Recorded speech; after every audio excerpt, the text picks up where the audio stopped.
A long time ago, in a galaxy far, far away.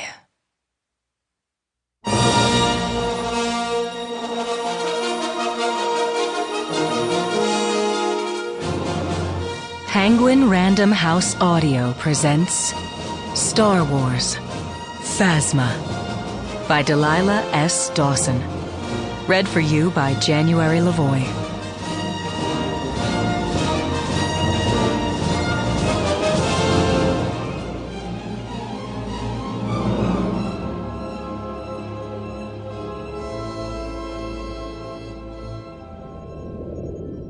One. In the unknown regions. There's something comforting about hyperspace. Running to or from trouble, it's always the same. Steady, beautiful, soothing, even for spies carrying highly sensitive intel that plenty of people would kill to possess.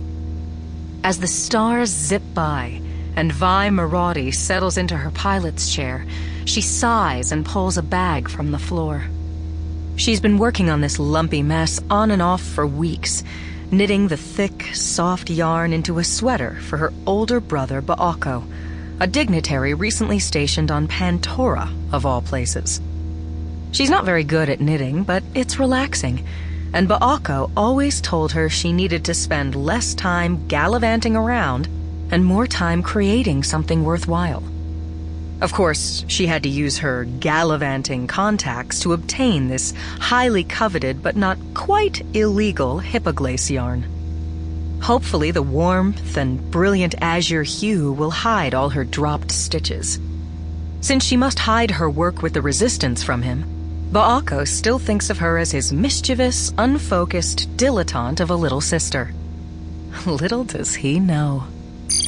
Her comm blinks and she sees who's calling and grins at Baako's uncanny way of knowing exactly when she can't talk. Not only because she's elbows deep in a lumpy sweater, but also because she's on official gallivanting business that he wouldn't approve of and can't know about.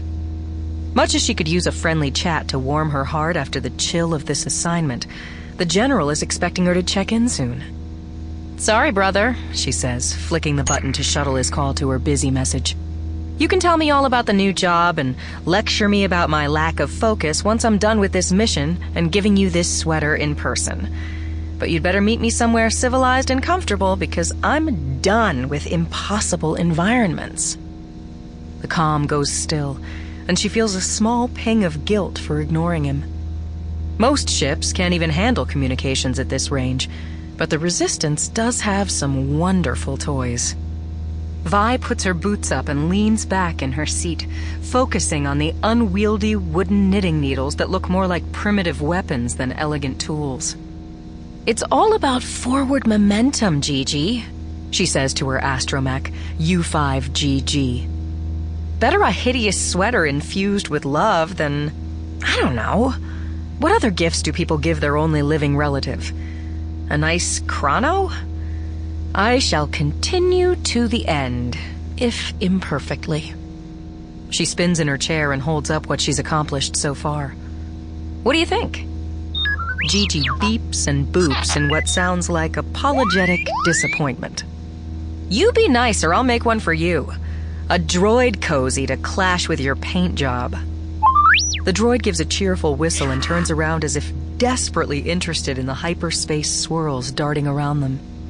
When the Resistance assigned her the droid, Gigi was the factory colors, white and blue. But Vi painted her new friend yellow and copper to match her own bleached yellow hair and burnished brown skin. Vi turns back around and knits furiously. Her hair is cropped short just now. The last time her image popped up on a wanted list, the long red braids had been far too noticeable, so she'd hacked them off immediately and ejected them into space. Wiry and petite, she's had a hard time finding Resistance uniform pieces that fit her well. The cobbled-together costume she wears now has been altered and shows its long wear in rips, scuffs, and patches. Even the soles of her boots are torn to shreds. Her current assignment has involved some very physical work in a terribly unpleasant place, and she's looking forward to a few days of rest on Dakar. Hyperspace lulls her to sleep, and Vi manages a short nap tangled in thick, soft yarn before Gigi beeps and whirs to let her know they've nearly reached their destination. She sits up and stretches as much as the cockpit will allow, wishing the Resistance had provided her with a roomier ship, but knowing that for ships, much like for herself, being small and unassuming often means avoiding detection. The ship emerges from hyperspace to float gently in the middle of nowhere, exactly according to plan. Taking a deep breath, she puts her knitting away and types a long code into her comm. The answer is immediate and, as always, mysterious. They never say more until she's confirmed her identity. Copy. Starling reporting to General Organa. A familiar voice replies, warm but professional. Welcome back, Starling. What have you got for us? Ah, General. It's always business first, isn't it? When the galaxy is on the line, I have a way of skipping past the formalities of my youth. Let's hear your report. Vi can hear Leia's smirk and likes her the better for it. No wonder they get along. Finally found the missing piece of the puzzle, although I had to hunt around. Rough place. Everything is rough in the unknown regions. So you have what we need? Vi shrugs. Knowing how monsters became monsters doesn't always help destroy the monsters. Sometimes it does. Every weapon in our armory has a use, Starling. Now I know you're due for some time off, but I've got one more set of coordinates, and you're already in the right corner of the galaxy to drop by. Can I count on you? Vi looks down at the blue yarn spilling from her bag. She hates putting off time with Ba'ako. They see each other so rarely these days. Of course, General. That's why I'm here. Transmitting coordinates. On her screen, Vi plots the best route to the General's next stop. Leia wasn't lying. She's already pretty close, and not many pilots have the experience or the guts to explore this shadowy corner of nowhere. She confirms the route and lets Gigi plot the jump. Not too bad. I'll be there shortly. Good. Just a quick sweep of the area. We've heard rumors of first-order ships there, and it's vital that we know if they're true. If you see anything, be ready to jump. We've had several pilots go missing. Bet they weren't as fast as I am. Leia sighs, sounding every year of her age. It's not necessarily about speed, but if they come back, you can race them in the 5 sabers. I'll buy you a ship.